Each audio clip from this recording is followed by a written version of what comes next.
दिनै सौफैबाय नै सारा चिरां डिस्ट्रिक्ट बलामगुरि ओनसोलावहाय बिथाङा दिनै मानाव गेदेर रन्जन दैमारि NDB-नि गायसनगिरि बिथाङा दिनै सौफैबाय। दिनैनि डेटआ जाहैबाय 23 जुन 2025।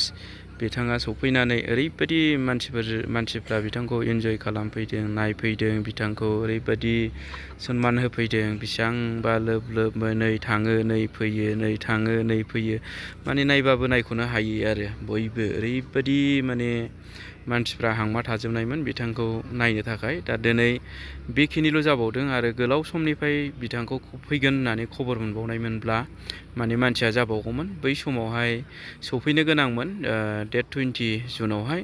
बे दिनखालि पस्टपन जादों आरो पस्टपन जानायजों लोगोसेनो दिनै 23 दिनै डेटखौ लाफिननानै दिनै इमारजेन्सियाव फैदों आरो मानसिफ्रा बिथांखौ सानसेनि थाखाय लोगो हमफैदों। जिर'नि गैया बिथांखौ लोगो हमनाया। गोजोननाय मोन्दों जोंबो माने बिथांजों लोगो मोनलायफैनानै, मोखां नुलायफैनानै। दा बेसेबांबा गोबाव समनिफ्राय जोंबो नुलायलायनाय गैयामोन आरो साफ्रोमबो सुबुंफ्रा दिनै नुनायजों लोगोसे बिथांनो जों ओरैबायदि गोजोननायखौ होलांदों आरो गोजोननाय मोनलांदों गोसोजों। बेनो माने बर' जाथिनि हारिनि सासे बिर होननानै बुंबाबो लस गैया।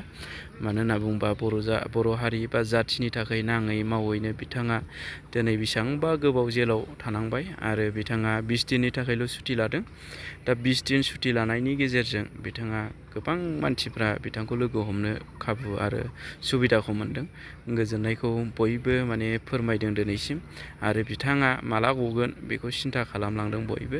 मानो होनना बुंबा जोबथेसालियाव थाबाय थानांनायखौ रावबो मोजां मोनाखै। बे हिसाबै थाबैनो गबोबा हामगौ होननानै बयबो बिथांखौ खावलायदों आरो हांख्रायदों।